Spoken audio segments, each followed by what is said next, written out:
Hello everyone, welcome back to my channel. So hope so you are doing well for your preparation.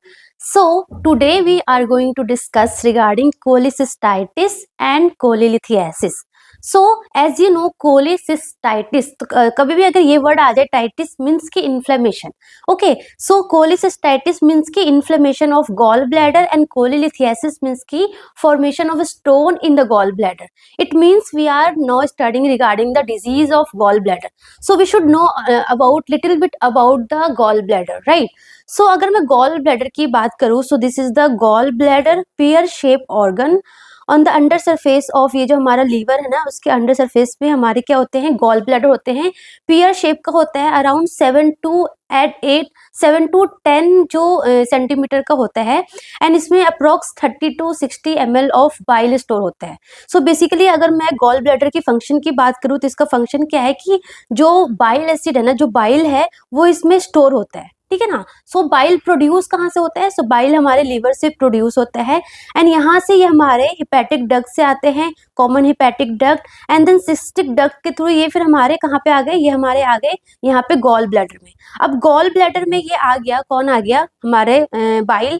उसके बाद क्या होता है, gall bladder क्या करता है, इसमें से वाटर एंड जो इलेक्ट्रोलाइट्स है उसको एब्जॉर्ब कर लेता है एंड उसके बाद जो बाइल है ना उसको कॉन्सेंट्रेटेड कर देता है. मतलब जो एक्चुअल बाइल जो हमारे लीवर से प्रोड्यूस हुआ था ना उसका 6 to 10 टाइम्स क्या करता है, 6 to 10 टाइम्स उसको कॉन्सेंट्रेट कर देता है. क्यों कर देता है? सो डैट फैट का पावरफुल एब्जॉर्प्शन हो, फैट का पावरफुल डाइजेशन हो, क्योंकि बेसिकली बाइल का काम क्या है कि फैट को अच्छे से डाइजेस्ट करेगा.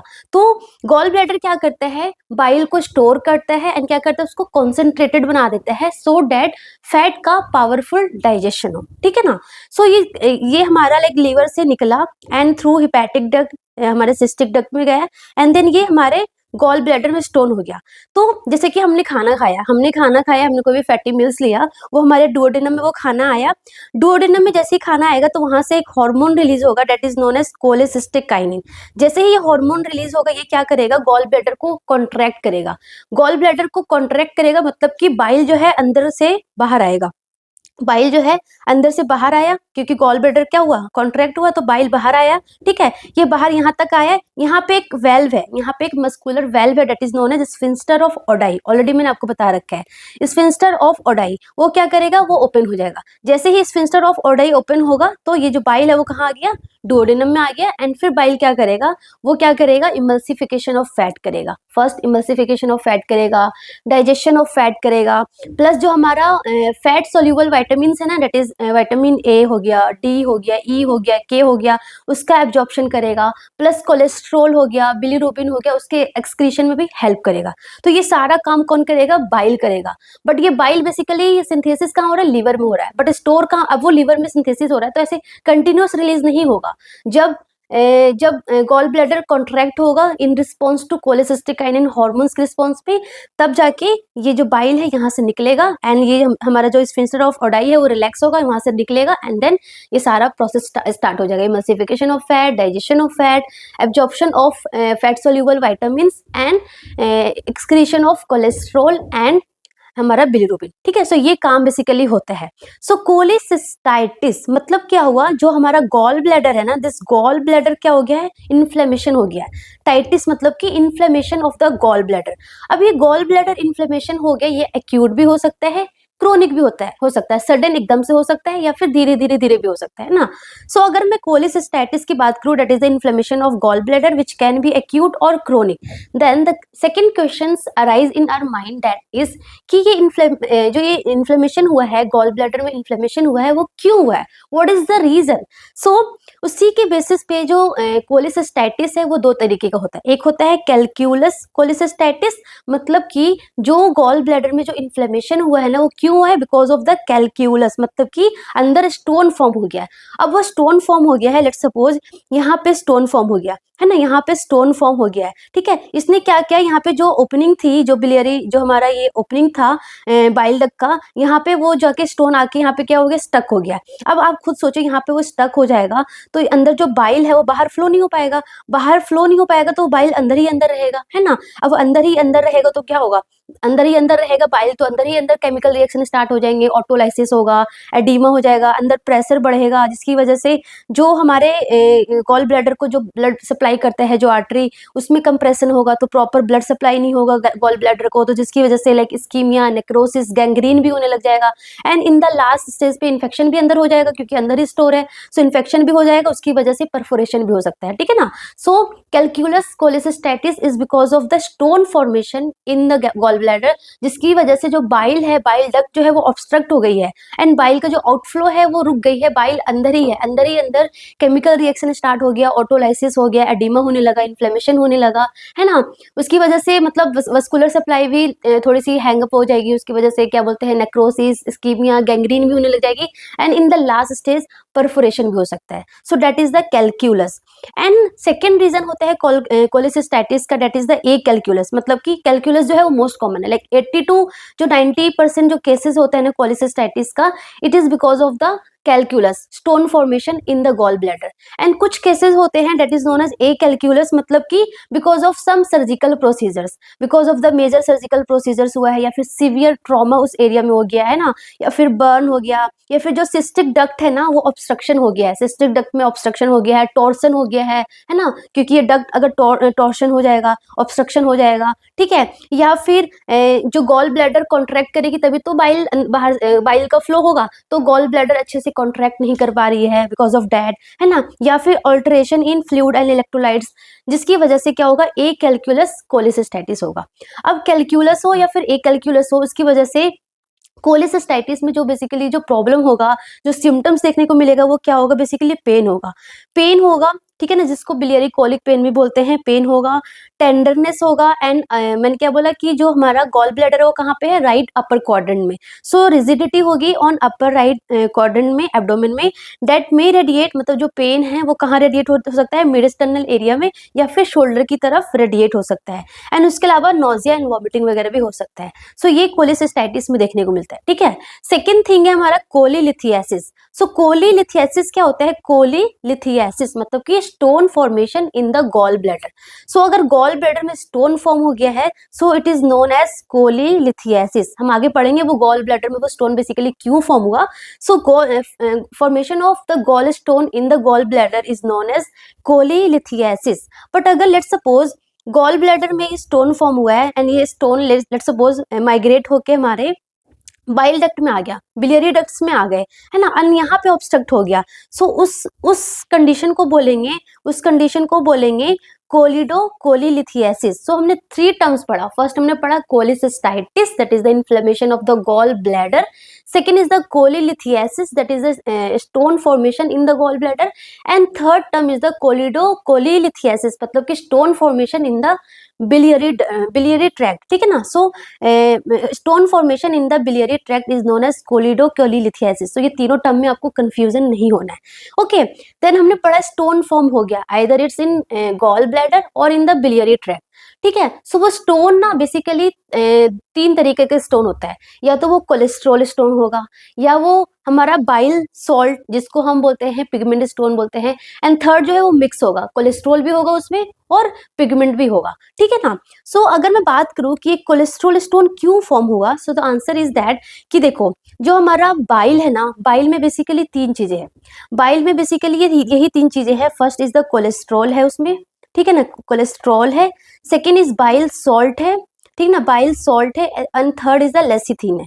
ये तीनों चीज उसमें कॉम्पोजिशन है, ठीक है ना। सो अगर लेट्स सपोज कोलेस्ट्रॉल बहुत ज्यादा, ये तीनों चीज है हमारे बाइल में, ठीक है ना, बट लेट्स सपोज अगर कोलेस्ट्रॉल बहुत ज्यादा प्रोड्यूस हो रहा है, लेट्स सपोज कोलेस्ट्रॉल जैसे कि बहुत ज्यादा हैवी फैटी मील लिया जा रहा है, या फिर बहुत ओबेसिटी है ना, या फिर प्रेगनेंसी कंडीशन हो सकता है, या फिर ओरल कॉन्ट्रासेप्टिव पिल्स ले रहे हैं जिसमें एस्ट्रोजन होता है ना, because of that condition cholesterol का सिंथेसिस ज्यादा है, ठीक है, कोलेस्ट्रॉल ज्यादा है। एंड कोलेस्ट्रॉल आपको पता है क्या है, ये वाटर इनसोल्यूबल है, मतलब कि ये वाटर में सोल्यूट मतलब सोल्यूबल नहीं हो पाएगा, वाटर में अच्छे से डाइल्यूट नहीं हो पाएगा।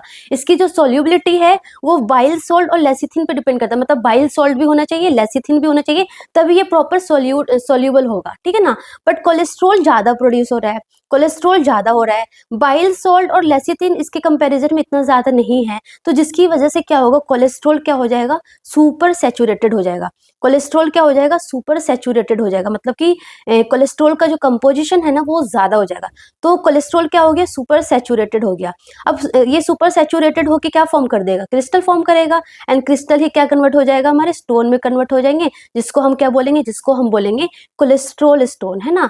एंड वो जो स्टोन होता है ना बेसिकली ये येलोविश टाइप का होता है, येलोविश होता है एंड थोड़ा सॉफ्ट सॉफ्ट भी होते हैं, ठीक है ना। सो ये हमारा कोलेस्ट्रॉल स्टोन है, येलोविश टाइप का होता है। सो आपको बात समझ में आ गई कि कोलेस्ट्रॉल स्टोन कैसे फॉर्म हुआ है, because of the super saturated of cholesterol की वजह से, क्योंकि कोलेस्ट्रॉल का जो कंपोजिशन है वो ज्यादा है comparison to bile salt and lecithin, ठीक है ना। एंड क्या क्या कंडीशन है वो भी मैंने आपको बता दिया। सेकेंड स्टोन मैंने क्या बताया कि पिगमेंट स्टोन होता है, पिगमेंट स्टोन जिसको हम बाइल स्टोन भी बोलते हैं, जो कि ब्लैक और ब्राउन कलर का होता है, ब्लैक या फिर ब्राउन कलर का होता है। सो ये पिगमेंट स्टोन क्यों फॉर्म हो रहा है, because of the excess bilirubin, unconjugated bilirubin. अगर अनकॉन्जुगेटेड बिलिरुबिन बहुत ज्यादा एक्सेस है, क्यों एक्सेस है, बिकॉज ऑफ लाइक आरबीसी का बहुत सारा ब्रेकडाउन हो रहा है ना, हिमोलाइटिक एनीमिया है, बहुत सारा आरबीसी का ब्रेकडाउन हो रहा है। अब इतना ज्यादा अनकॉन्जुगेटेड बिलिरुबिन इंक्रीज हो जाएगा, वो उतना अच्छे से एक्सक्रीट नहीं हो पाएगा, तो वो किस में कन्वर्ट हो जाएगा, वो क्रिस्टल होके वो स्टोन में कन्वर्ट हो जाएगा, ठीक है ना। सो उसको हम बोलेंगे पिगमेंट स्टोन। एंड थर्ड होता है जिसमें दोनों होते हैं, कोलेस्ट्रॉल भी होता है और पिगमेंट भी होता है, ठीक है ना। बट अगर मोस्ट कॉमन की बात है कि सबसे ज्यादा कौन सा स्टोन कॉमन है, तो that is the cholesterol stone जो है वो ज्यादा कॉमन होता है, ठीक है ना। कोलेस्ट्रॉल स्टोन क्या है, ज्यादा कॉमन है। बाइल स्टोन और मिक्स थोड़ा कम है, बट कोलेस्ट्रॉल स्टोन ज्यादा कॉमन होता है, ठीक है। सो हमने पढ़ लिया कोलिलिथियासिस क्या है एंड कौन कौन से स्टोन फॉर्म होते हैं, किस तरीके के होते हैं। So this is the mix, जिसमें आपको येलोविश भी दिखेगा और ब्लैक भी दिखेगा, ब्राउन भी दिखेगा। एंड ये ब्लैक और डार्क ब्राउन कलर का स्टोन होता है, कौन सा, हमारा पिगमेंट स्टोन, है ना। सो पिगमेंटेड ऐसे याद रखना, पिगमेंटेड मतलब डार्क कलर का होगा। एंड कोलेस्ट्रॉल मतलब फैट, फैट कैसा होता है, येलो कलर का होता है ना। सो हमारा कोलेस्ट्रॉल कैसा होगा, येलो कलर का होगा, ठीक है। एंड मिक्स में दोनों की वैरायटीज होगी। सो ये हमारे स्टोन्स के बारे में आ गया। ओके, अगर हम रिस्क फैक्टर की बात करें तो अभी मैंने आपको बताया ओबेसिटी हो गया, है ना, ओबेसिटी हो गया। वुमेन, स्पेशली वुमेन जो मल्टीपेरिटी होती है, ठीक है ना, रैपिड वेट लॉस करने से भी होता है, रैपिड वेट लॉस करने से बेसिकली जो बाइल सॉल्ट है वो कम हो जाते हैं, ठीक है ना। बर्थ कंट्रोल पिल्स, बेसिकली जो एस्ट्रोजन उसमें ज्यादा होता है ना, वो वाले पिल्स हो गए। उसके अलावा डायबिटीज हो गया। सो ये सारे हमारे रिस्क फैक्टर है। सो रिस्क फैक्टर आपको याद करना है, सो एक सिंपल निमोनिक है, दैट इज द 5 Fs, जिसमें first is the female, female में ज्यादा देखने को मिलता है बिकॉज ऑफ लाइक प्रेगनेंसी हो गया, है ना, और हमारा ओसीपी लेने की वजह से सब फीमेल हो गया। फैट हो गया, है ना, फैट स्पेशली जो ओबेसिटी हो गया, फैटी मील ज्यादा लेने से, है ना। Fertile women like pregnancy and OCPs, and 40 like age more than 40 ज्यादा चांसेस होने को मिलता है, एंड फैमिली हिस्ट्री। सो ये हमारे रिस्क फैक्टर है, ठीक है। अगर हम क्लिनिकल मैनिफेस्टेशन की बात करें कि क्या क्या प्रॉब्लम होगा, so most of the time क्या होता है कि एसिम्प्टोमेटिक होता है, मतलब गॉल ब्लैडर में स्टोन है और पेशेंट को पता भी नहीं है। लेट सपोज वो किसी और टेस्ट के लिए आया है, उसको फिर अल्ट्रासाउंड हुआ, एक्सरे हुआ, तो पता चलता है कि उसकी गॉल ब्लैडर में स्टोन है, बट उसको कोई सिम्टम्स नहीं होता, कोई पेन नहीं होता, कोई नोजिया वोमिटिंग कुछ नहीं होता है। बट इन सम केसेस में सिम्टोमेटिक होता है। तो अगर सिम्टोमेटिक है तो क्या क्या प्रॉब्लम हो सकता है, first the most important thing is the pain होगा। पेन जो होगा बिलियरी कोलिक, बिलियरी कोलिक मतलब कि सडन पेन होगा, सडन राइट अपर क्वाड्रेंट में पेन होगा। राइट अपर क्वाड्रेंट में क्यों, क्योंकि गॉल ब्लैडर वहीं पे लोकेटेड है, ठीक है ना। So sudden right upper quadrant में पेन होगा, एंड वो पेन जो है ना वो रेडिएट होगा शोल्डर की तरफ, ठीक है। एंड वो जो पेन है ना बेसिकली कब होगा, जब कोई फैटी मील लेंगे तो। क्यों, क्योंकि हमने फैटी मील लिया, वो फैटी मील हमारा डुओडेनम में गया, डुओडेनम में गया, डुओडेनम से कोलेसिस्टिकाइनिन हार्मोन रिलीज हुआ, एंड वो क्या करेगा, गॉल ब्लैडर को कॉन्ट्रैक्ट करेगा। अब गॉल ब्लैडर तो कॉन्ट्रैक्ट हुआ, बट गॉल ब्लैडर की ओपनिंग में क्या है, क्लोज्ड है, मतलब कि बाइल बाहर फ्लो नहीं हो पाएगा। बट गॉल ब्लैडर कॉन्ट्रैक्ट हुआ मतलब कि अंदर प्रेशर बढ़ा, प्रेशर बढ़ा, जिसकी वजह से बिलियरी कोलिक पेन होगा, एकदम से सडन पेन होगा just after taking fatty meal, ठीक है ना। So right upper quadrant pain होगा, may radiate to right shoulder, pain after fatty meal होगा। उसके अलावा नोजिया वॉमिटिंग हो सकता है, ठीक है। एंड अगर वही स्टोन जो है वो मतलब कोलिलिथियासिस जो है, फर्स्ट ऑफ ऑल लिथियासिस मतलब उसमें स्टोन फॉर्म होता है, एंड वो उसके बाद स्टोन फॉर्म हुआ अंदर, मतलब उसके अंदर बाइल बाइल जो है बड़ा हुआ है ना, बाइल पड़ा हुआ है, उसकी वजह से लाइक ऑटोलाइसिस हो रहा है, अंदर इन्फ्लेमेशन हो रहा है ना, एडिमा हो रहा है। सो जिसकी वजह से क्या होगा, कोलिसिस्टाइटिस में कन्वर्ट हो जाएगा। जब कोलिसिस्टाइटिस में कन्वर्ट हो जाएगा तो क्या होगा, उसकी वजह से लाइक फीवर आ सकता है, क्योंकि इन्फ्लेमेशन हो रहा है तो फीवर आएगा। वहाँ पे पैल्पेबल एब्डोमिनल मास होगा। सो ये जब कब होगा, जब कोलिलिथियासिस जो है वो कोलिसिस्टाइटिस में कन्वर्ट हो जाएगा, ठीक है। उसके अलावा जॉन्डिस भी देखने को मिलता है। जॉन्डिस क्यों? क्योंकि जो बिलियरी ट्रैक्ट से आगे जो हमारा जो बाइल है वो आगे फ्लो नहीं हो पा रहा है, मतलब डुओडेनम में आ नहीं पा रहा है, तो वो अंदर ही अंदर ब्लड में एब्जॉर्ब हो रहा है। तो ब्लड में एब्जॉर्ब होगा तो स्किन हो गया, स्क्लेरा हो गया, येलोविश कलर दिखेगा, ठीक है ना। सो जॉन्डिस हो गया। Second, changes in the urine and stool colour. So देखो, जो बाइल है, जो बाइल सॉल्ट है, वो हमारा डुओडेनम में नहीं आ पा रहा है, तो वो कहाँ, किडनी के थ्रू यूरिन के थ्रू एक्सक्रीट होगा। सो जो यूरिन होगा ना वो डार्क कलर यूरिन होगा, है ना, डार्क कलर यूरिन होगा। प्लस स्टूल में बाइल सॉल्ट आया नहीं, क्योंकि डुओडेनम से आता ना, तो आगे आया नहीं। सो स्टूल कैसा होगा? स्टूल जो है वो क्ले कलर का होगा, पुट्टी क्ले कलर का स्टूल होगा। सो डार्क कलर का यूरिन होगा एंड स्टूल कैसा होगा? क्ले कलर का होगा। उसके अलावा मैंने और क्या बताया था, जो बाइल है वो क्या करता है, जो हमारा फैट सोल्यूबल जो वाइटामिन होते हैं, दैट इज विटामिन ए हो गया, डी हो गया, ई हो गया एंड के, उसको भी सोल्यूबल, मतलब उसको भी एब्जॉर्प्शन करता है। तो विटामिन डेफिशिएंसी होगी, विटामिन ए, डी, ई और के का क्या होगा? डेफिशिएंसी होगी। तो ये सारे क्लिनिकल मैनिफेस्टेशंस देखने को मिलेगा, ठीक है। उसके अलावा वन मोर इम्पॉर्टेंट थिंग कि कोलिसिस्टाइटिस होने पे ना एक और साइन देखने को मिलेगा। इस साइन को बोलते हैं मर्फीज साइन। क्या बोलते हैं? मर्फीज साइन बोलते हैं। मर्फी साइन, मर्फी साइन में क्या होगा कि ना यहाँ पे ना पेशेंट को जब आप पैल्पेट करोगे, यहाँ पे इमेज दिखाती हूँ मैं आपको। जैसे कि आपने पेशेंट को बोला कि take a deep breath and आप ना मतलब यहाँ पे जहाँ पे गॉल ब्लैडर है ना, राइट अपर क्वाड्रेंट में पैल्पेट कर रहे हो, आपने पेशेंट को बोला टेक अ डीप ब्रेथ। तो जब पेशेंट ब्रेथ लेगा ना, सो इन बिटवीन पेशेंट एकदम सडन जो ब्रेथ लेना स्टॉप कर देगा, क्योंकि पेशेंट को एकदम से पेन होगा। पेन क्यों होगा? क्योंकि देखो, आपने वहाँ पे पैल्पेट कर रखा है, ये गॉल ब्लैडर यहाँ पे पैल्पेट किया, जैसे ही आपने बोला पेशेंट को टेक अ डीप ब्रेथ, तो जैसे ही डीप ब्रेथ लेगा डायफ्राम नीचे आएगा, गॉल ब्लैडर भी थोड़ा नीचे आएगा, तो पैल्पेट वहां पे होगा ना, तो जिसकी वजह से पेशेंट को बहुत तेज वाला पेन होता है, तो पेशेंट सडनली जो रेस्पिरेशन है वो स्टॉप करेगा, है ना, ब्रेथ लेना स्टॉप कर देगा। So that is known as positive Murphy sign. So patient suddenly stops breathing due to pain during deep palpation of right upper abdomen. So एकदम सडन ब्रेथ स्टॉप कर देगा। So it is known as positive Murphy sign. कब देखने को मिलता है? Basically कोलिसिस्टैटिस में देखने को मिलता है, ठीक है। सो ये हुआ हमारा। उसके अलावा ये हमारा सारा क्लिनिकल फीचर्स हो गया। अगर हम डायग्नोस्टिक इवैल्यूएशन की बात करें, वर्कअप की बात करें, तो ऑफ कोर्स एब्डोमिनल एक्सरे हो गया, अल्ट्रासोनोग्राफी हो गया, जिसमें आपको गॉल ब्लैडर विजुअलाइज होगा, ठीक है ना। उसके अलावा कुछ इमेजिंग होते हैं, जैसे कि रेडियो न्यूक्लियोइड इमेजिंग और कोलिस स्किंटिग्राफी, जिसमें बेसिकली क्या करते हैं कि इंट्रावीनस रेडियो एक्टिव एजेंट्स देते हैं एंड देन पूरे लाइक बिलियरी ट्रैक को, गॉल ब्लैडर को स्कैन करते हैं, ठीक है ना। उसके अलावा ERCP होता है, that is the endoscopy retrograde cholangiopancreatography, जिसमें जितने भी बिलियरी ट्रैक्ट हो गया, हमारा पेनक्रियाटिक डक्ट हो गया, सबको थ्रू एंडोस्कोप के थ्रू हम विजुअलाइज करते हैं, है ना। एंडोस्कोप डालते हैं थ्रू माउथ के थ्रू हम एंडोस्कोप डालते हैं एंड पूरे लाइक बिलियरी ट्रैक्ट हो गया और हमारा ये जो पेनक्रियाटिक डक्ट हो गया उसको विजुअलाइज करते हैं, ठीक है ना। सो देखो यहाँ पे रहा, यहाँ पे ये हमारा पेनक्रियाटिक डक्ट हो गया, ये हमारा यहाँ पे बिलियरी ट्रैक्ट हो गया, तो ये सबको विजुअलाइज करते हैं। माउथ से एक एंडोस्कोप जाता है, कैमरा होता है, पूरा विजुअलाइज हो जाता है, ठीक है ना। वो हमारा ERCP होता है, ठीक है ना। सो बेसिकली यही टेस्ट करते हैं। उसके अलावा परक्यूटेनियस ट्रांसहिपैटिक कोलेंजियोग्राफी भी होता है, इतना इंपॉर्टेंट नहीं है, बेसिकली ERCP और ये अल्ट्रासोनोग्राफी में ही पता चल जाता है, ठीक है। उसके अलावा मर्फी साइन मैंने बता दिया आपको, वो पॉजिटिव होता है। और सेकेंड इज द स्टीयोटोरिया, मतलब कि जो स्टूल है ना, स्टूल क्योंकि फैट का डाइजेशन नहीं हो पा रहा अच्छे से, तो जो फैट है वो कहाँ आएगा? स्टूल के थ्रू पास होगा। सो फैट मतलब presence of fat in the stool is known as steatorrhoea, मतलब कि स्टूल ना ऐसे स्मेल करेगा, बल्की होगा, है ना, कलरलेस टाइप का होगा। एंड जब आप फ्लश करोगे, द मोस्ट इंपॉर्टेंट थिंग कि पेशेंट बोलेंगे मैं फ्लश करता हूँ, लाइक उसको तो जो स्टूल है वो फ्लश नहीं हो पाता है, लाइक वो ऐसे फ्लोट करता है। सो दैट इज द स्टीयोटोरिया, मतलब फैट अच्छे से फ्लश नहीं हो पाता, ठीक है। सो स्टीयोटोरिया हो गया, मर्फी साइन हो गया, सो ये सारा प्रेजेंट रहेगा, ठीक है। उसके बाद अगर मैं मैनेजमेंट की बात करें, सो मैनेजमेंट में देखो, सबसे पहले अगर बहुत ज़्यादा पेन हो रहा है, कोलिसिस्टाइटिस हो रहा है, तो हम पेशेंट को NPO रखेंगे, बिकॉज अब हम कुछ भी डाइट देंगे, लेट सपोज फैटी मील कुछ भी दिया, तो वो ऑफ कोर्स जाएगा डुओडेनम में एंड वहाँ से वो हार्मोन रिलीज होगा, अगेन वो क्या करेगा, गॉल ब्लैडर को कॉन्ट्रैक्ट करेगा, फिर से पेशेंट को पेन होगा, है ना। सो NPO रखेंगे एंड IV फ्लूइड देंगे पेशेंट को, एनाल्जेसिक्स देंगे, क्योंकि पेन अगर सीवियर होगा तो एनाल्जेसिक्स देंगे, बेसिकली ऑपियोइड्स भी दे सकते हैं, ठीक है ना। प्लस अगर नॉजिया और वॉमिटिंग सीवियर हो रहा है तो हम नेजोगैस्ट्रिक ट्यूब इंसर्ट करके उसको डिकम्प्रेशन करेंगे, मतलब एस्पिरेट करेंगे जो भी कंटेंट है अंदर। उसके अलावा अगर वॉमिटिंग हो रही है मतलब सिम्टोमेटिक मैनेजमेंट करेंगे, जो प्रॉब्लम हो रहा है, फीवर है तो हम एंटीपायरेटिक्स देंगे, है ना, वॉमिटिंग हो रही है तो एंटी एमेटिक्स ड्रग्स देंगे, है लाइक ओंडासिट्रोन, है ना। उसके अलावा the most important thing is the diet.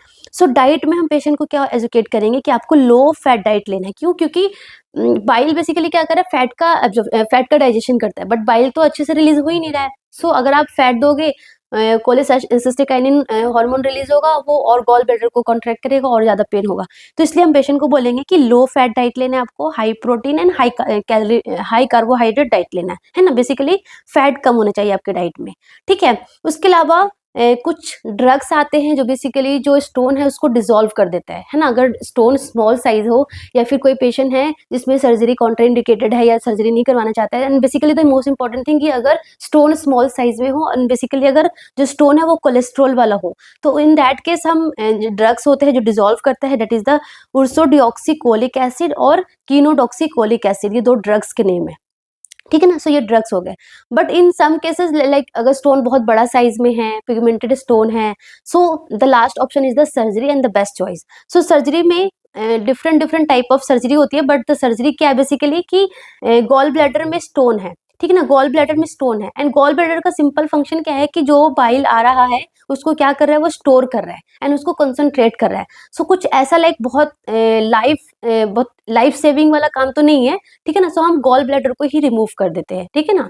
So gall bladder को ही रिमूव करना इज नोन एज कोलेसिस्टेक्टोमी, मतलब कि गॉल ब्लैडर को क्या कर दिया, रिमूव कर दिया। अब गॉल ब्लैडर को हम रिमूव या तो लेप्रोस्कोपिक सर्जरी के थ्रू कर सकते हैं, मतलब माइनर स्टिचेस डाल के गॉल ब्लैडर को रिमूव कर सकते हैं, या फिर ओपन सर्जरी के थ्रू कर सकते हैं ना। सो लेप्रोस्कोपिक कोलेसिस्टेक्टोमी होता है जिसमें लेप्रोस्कोप के थ्रू गॉल ब्लैडर को क्या कर दिया, रिमूव कर दिया, ठीक है। सेकंड क्या होता है, कोलेसिस्टेक्टोमी थ्रू एब्डोमिनल इंसिजन, मतलब ओपन एब्डोमिनल इंसिजन देते हैं एंड देन गॉल ब्लैडर को रिमूव करते हैं, ठीक है ना। इसमें एक इंपॉर्टेंट क्वेश्चंस क्या आता है कि जब हम एब्डोमिनल इंसिजन के थ्रू करते हैं, जब हम ओपन एब्डोमिनल के थ्रू कोलेसिस्टेक्टोमी करते हैं, गॉल ब्लैडर को रिमूव करते हैं, तो कौन सा इंसिजन डालते हैं, ये इंपॉर्टेंट एमसीक्यू है। सो ये इंसिजन का नाम है कोस्चर्स इंसिजन। कोस्चर्स इंसिजन का मतलब क्या है, ये ना, ये जो हमारा यहाँ पे जो कोस्टल मार्जिन है ना, कोस्टल मार्जिन में कोस्चर इंसिजन 1 और 2 finger breadth below the costal margin, ठीक ना, उसके बिलो हम एक इंसिजन डालते हैं, that is known as Kocher incision. तो एग्जाम में ये आता है कि ड्यूरिंग कोलेसिस्टेक्टोमी कौन सा इंसिजन डालते हैं, so that incision is known as Kocher incision, ठीक है ना। सो ये आपको पता होना चाहिए, ठीक है। उसके अलावा अगर मैंने क्या बोला था, अगर गॉल ब्लैडर में स्टोन है तो हमने गॉल ब्लैडर को रिमूव कर दिया, बट लेट सपोज अगर बिलियरी ट्रैक्ट में स्टोन है, let suppose common bile duct में स्टोन है, तो क्या करेंगे, हम कोलिडोकोटोमी करेंगे। कोलिडोकोटोमी करेंगे मतलब कि कॉमन बाइल डक्ट को एक्सप्लोर करके उसमें से स्टोन रिमूव करेंगे।